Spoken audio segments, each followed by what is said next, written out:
Okay, I just clicked the record button. All right, wait a minute. I'm getting ahead of myself because I forget that the first item on this agenda is should we record this meeting or use Chatham House rules? So for the people who have things on the agenda, Rashida, do you have a preference? CMS team, do you have a preference? We're fine to record. Yeah, I think it should be fine. Okay. Always keep in mind that we can always stop the recording at any time if anybody wants to have a more confidential, off the record discussion. We're happy to do that and just use Chatham House rules. But okay, so welcome to the OSPO working group meeting for November 13th. As with all of the CHAOSS meetings, this does fall under the CHAOSS Code of Conduct, so please keep that in mind and be kind to each other. We have a few things on the agenda, which is great. We are canceling the next meeting, so happy Thanksgiving to those of you in the US, since I suspect we won't have very many people if we hold one on Thanksgiving, so we're just gonna cancel that, give people some time back. I think that'll be good. And then, so Rashida, we talked about this, I think, over Slack, having reliable reporting tools and how to interpret the findings. Did you want to talk a little bit more about this and kind of kick us off? Sure. Yeah, I attended the GitHub Universe conference, and there were quite a few OSPO leaders there from like Cisco, I think Amazon, and just different companies. And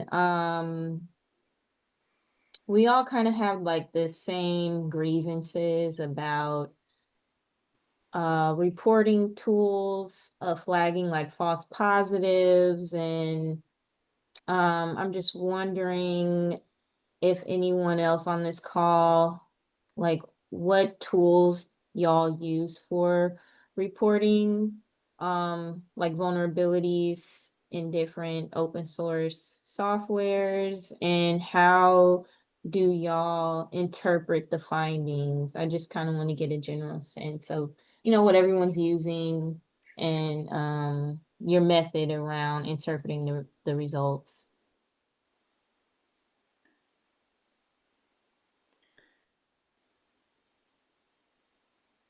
So I don't know if maybe Remy or Giacomo, if you want to chime in, because I think most of the folks that I see are from the CMS OSPO, which I know Remy is part of. So we don't have a ton of OSPO leads on this call. And then Giacomo works So, on the so we're OSPO CERN. it's an interesting question, but fortunately, we are not really involved in any like security or vulnerability assessment on the OSPO side. That this is left to the technical teams. So they may. So what we've been involved in is to help technical teams to understand their dependencies. So running a survey and providing recipes for extracting S-bombs from their components. But then we've not been asked about providing. Yeah, any assessment. Fortunately, because this is kind of super quick, time consuming. So we're trying to push this to security.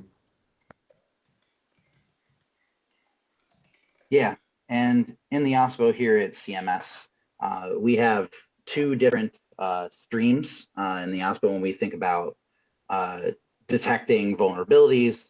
We're looking for vulnerabilities both in the code that we release or our outbound code, and then also for our inbound code, that is code that we take on its dependencies. So we worked with our Office of Information Technology, our cybersecurity team, as well as our source code supply chain risk management team. And we put together a couple of checklists based on their best practices. So you can see in the chat, one of them is the outbound review checklist, where we use tools like bulk extractor to detect PII and PHI. We use Git leaks to detect things like secrets, and we use the OpenSSF scorecard to detect things like vulnerabilities. as well as by enabling things like Dependabot and Sneak on our GitHub repositories themselves to sort of keep a running log of what's happening in our repos on the outside. And then the inbound review checklist is more or less a mirror of the outbound review checklist with a few other extra bells and whistles that were added by other parts of CMS that are more around our procurement policies and some of the other policies that are already on the books. So TLDR, for stuff we're taking in from the outside, check the inbound review checklist. And for stuff that we ship, you can check the outbound review checklist. And they both generally are using roughly the same tools, just at slightly different parts of the supply chain. Very, very interesting. Okay, I'm definitely gonna check that out. I'm also curious about, like, do y'all have members in your OSPOs from cyber teams or from security teams, or like what are who are the experts that y'all have on your OSPOs? Sean, you've got your hand up. I was going to share that about 18 months ago now, there was an OSPology in Sweden, in Malmo at the IKEA headquarters, and this topic came up. My recollection is about 3/4 of the OSPOs that were there. Security is a completely separate function with no real like specific communication related to OSPO portfolio management. But about 1/4 of them did have a closer relationship between the security group and the OSPO. So that's from 18 months ago, a heuristic. Hi, I'm on the phone, so I can't find the raise hand button, sorry. But I was gonna say, we don't have a security person per se on our open program office, but I cross-functionalize very heavily with our product security team and with our cyber digital risk management team. So we work together in tandem, and we have working groups within our company where we share processes and what we're doing and figure out how to connect pipelines together so we can all share information. And it's almost like having adjunct arms, I guess, out of our OPPO. Rummy, you've got your hand up. Yeah, so very similar to Ria on the phone. We have more of a dotted line relationship with the security team here. The OSPO doesn't own the cybersecurity functions. They predated the OSPO for sure. Those were already up and running. But we do have various task forces and working groups. So we have our source code stewardship task force, which is nominated by our advisory board. And our advisory board is made up of the tech leaders and C-suite executives at the agency. So that includes our chief information officer, our chief information security officer, the folks who own those work streams, and that's their purview here at the agency. So we say, hey, who are the hands on keyboards and boots on the ground folks that you would like to have in a task force that does implementation? So we have separate channels where we sit with those people, and then when anything security related comes over the pipe, it's very easy for us to reach out to them. And when we have security processes and programs that we are rolling out, we do that in partnership with folks like our Zero Trust lead, our software supply chain security and risk management team, and we incorporate their feedback. So they don't sit in the OSPO, but they sit in our leadership structure and our advisory board, and they work alongside of us on task forces. So we do it more in a community style.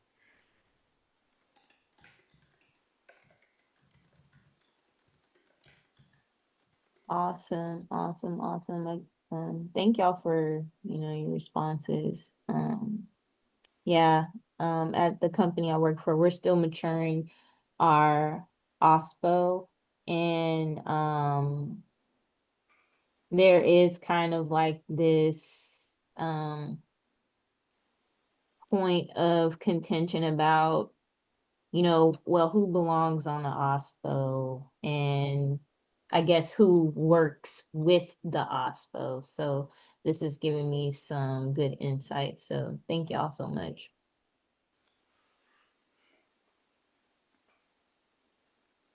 Yeah, awesome. Thank you so much for bringing up the topic. Oh, Remy.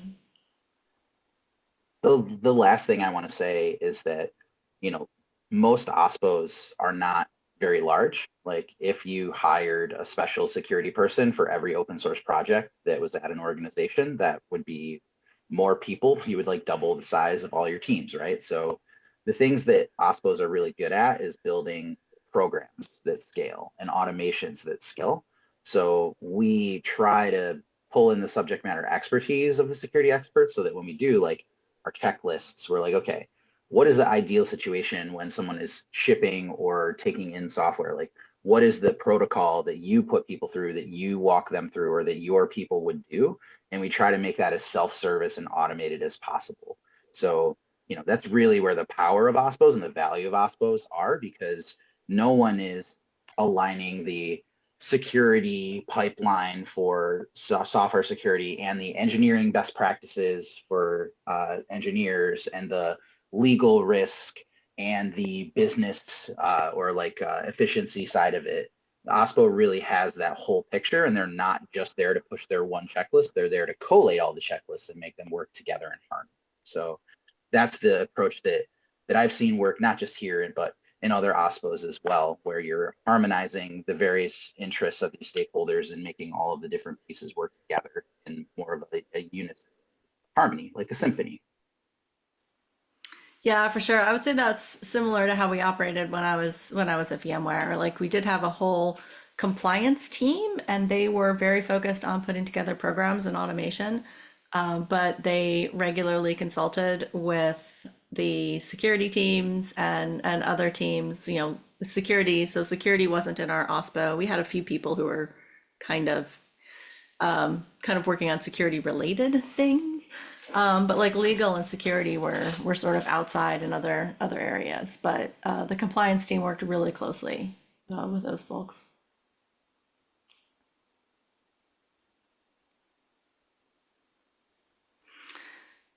Okay, Rashida, did you have any other questions or any other points you wanted to talk about, or should we move to the next agenda item? No, this has given me a lot to think about. So it mainly just about like the um I want to say the architecture of an OSPO and the overall business purpose. I think that my company, we need to actually define that so we are not stepping on other teams' toes, basically. Yeah. Go ahead, Ria. Thanks. I found the raised hand. So it's in the reactions. I didn't expect it to be there.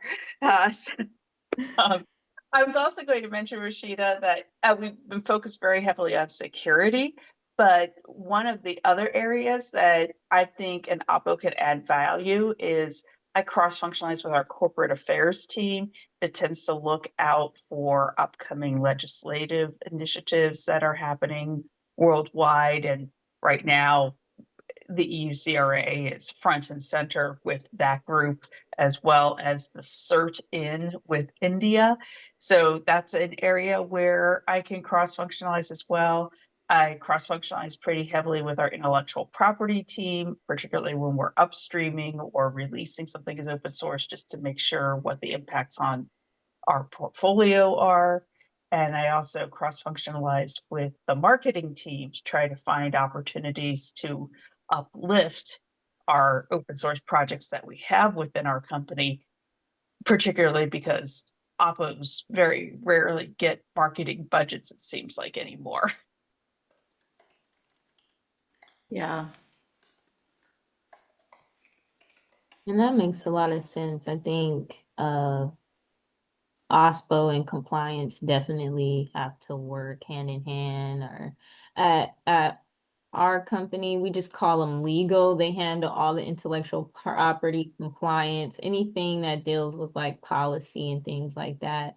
But I think it's, yeah, I want to make sure that when we're structuring like a more mature OSPO that we take these things into consideration. So the wires of responsibility do not get crossed or in one area overcrowded and then we're leaving out this other area. I know the whole my original point was about reporting and all of that, but I'm glad that the conversation kind of took a nice meander to this because it's informing me a lot because apart from being on the OSPO, I do work as a security engineer.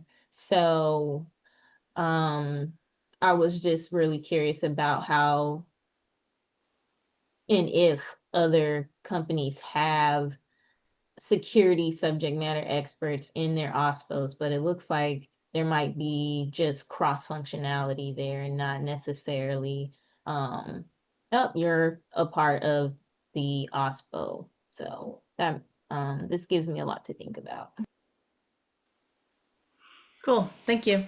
And I will just as a reminder, we're always happy to bring this topic back in. So after you've had some time to think about it and start working on it, if you have, other questions or if you want to just run ideas by people who work in other OSPOs, we're happy to have that discussion as well. So feel free to bring this back in after you've spent some time on it.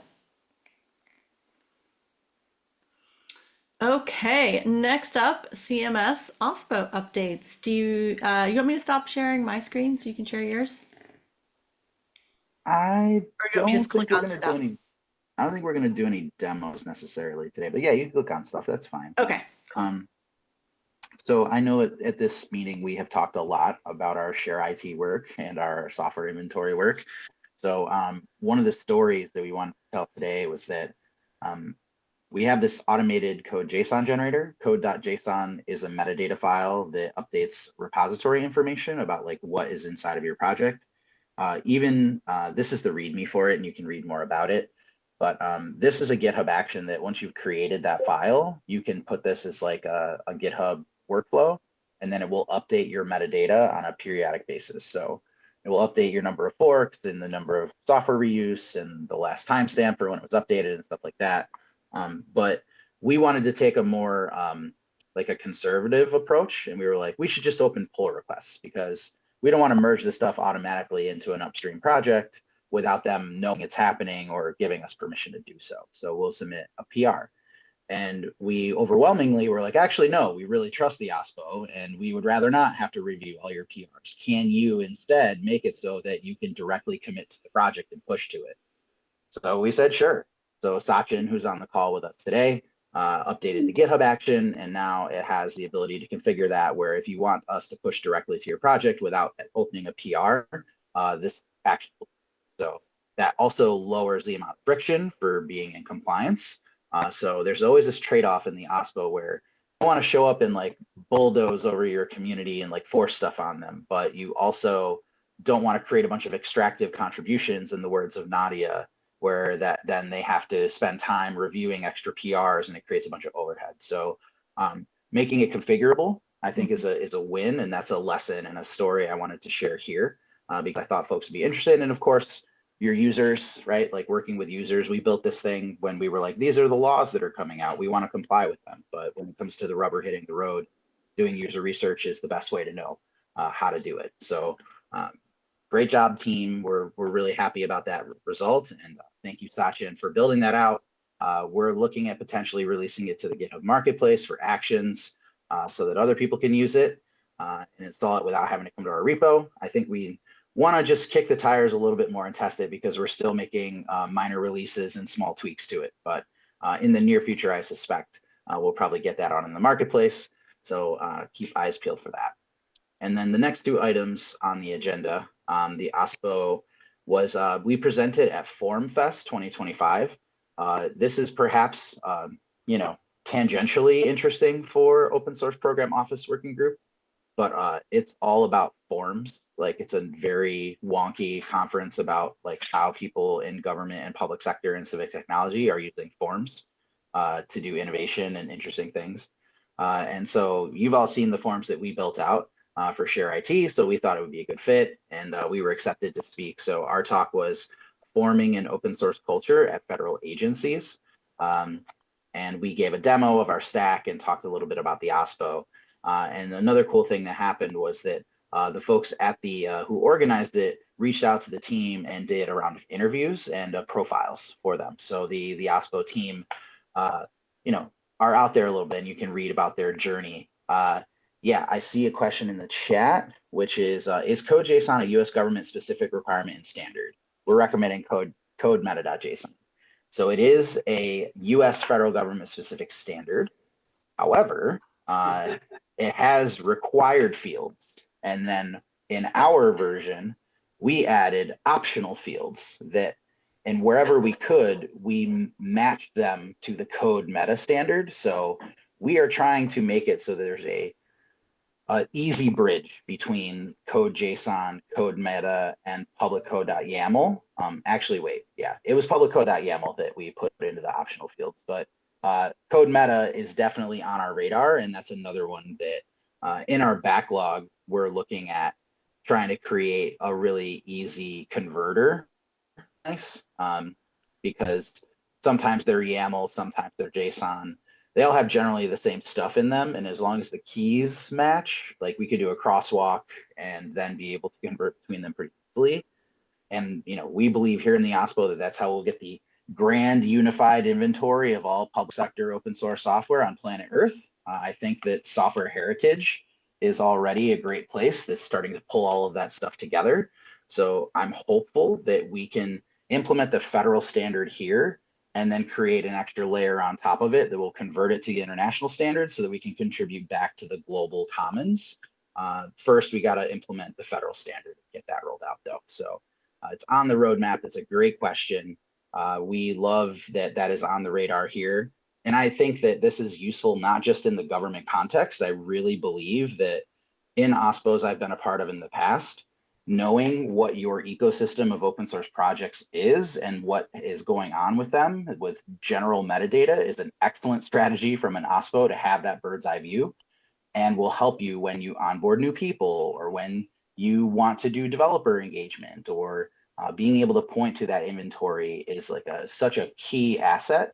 And a lot of projects in their OSPOs, that's one of the first things they do is they put up their projects page, right? So automating that and making that easy to use is great. And if you need an AI hook, garbage in, garbage out. So if you want to have MCP and you want to have some of the fancier AI stuff, putting metadata around your repositories will enable agentic AI to find you and use you correctly, or for LLMs to properly process and make sense of your repos.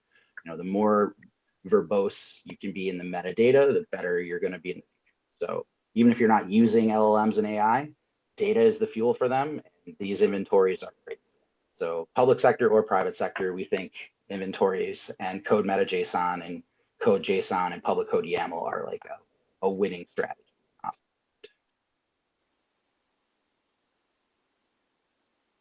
Awesome. Thanks, Remy. I'm always really interested to see some of the stuff that you all are working on, and I think it's great that you're getting some recognition from from this, not just at like the open source conferences, but at these presentations at more governmenty things, and that that your team's getting interviewed and you're getting some attention for that. I think that's great. Yeah, the team deserves the attention for sure. They're the ones that built all of this stuff, and they're putting in the hard work and shipping like crazy. So big shout out to Dina and Nat and Isaac and Sachin. They are just, check out their interviews, are good too. They're very interesting to hear about their story. So we love to see them getting some recognition. That's awesome. Any last questions for Remy and team?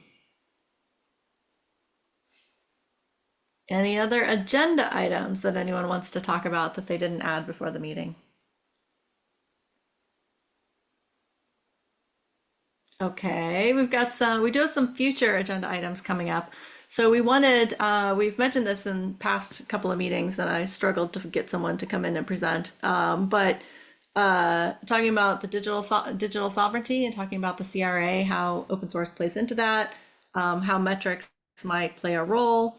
I was in Madrid recently, and I was talking to Juan Rico from Eclipse, and he's been doing a bunch of work on CRA as part of his work at Eclipse. And so he said that he could come in December and give us a presentation. So I'll see if I can get his timing to line up with the timing of this working group. So I'll reach out to him in a few days. We've got some time since the Thanksgiving one is canceled.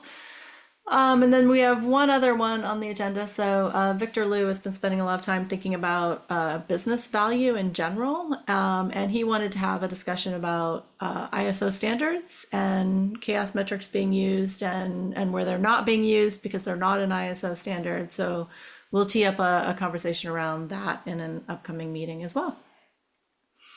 And then we have a few reminders. So CHAOSScon EU, January 29th, Thursday before FOSDEM. Be great to see some of you there.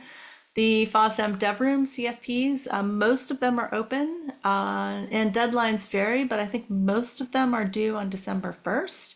And there's some really interesting dev rooms this year. So again, there's a funding ecosystem dev room, which I think will be interesting to folks in OSPOs. There's also, again, a community dev room. There's a legal and policy dev room. There's lots of really good stuff, and that link takes you to the list of dev rooms and the excuse me, the links to the CFPs. So I would encourage people to have a look at that. And then Scale, the CFP for Scale is also open until December 1st. So it's a lovely conference in Pasadena if you're interested. So just a reminder on the CFP for that one as well. All right. Anything else anyone wants to talk about? Or should we just give everybody 30 minutes back in your day? I'll always take the time back. All right. Awesome. Thanks, everybody. See you guys. Bye.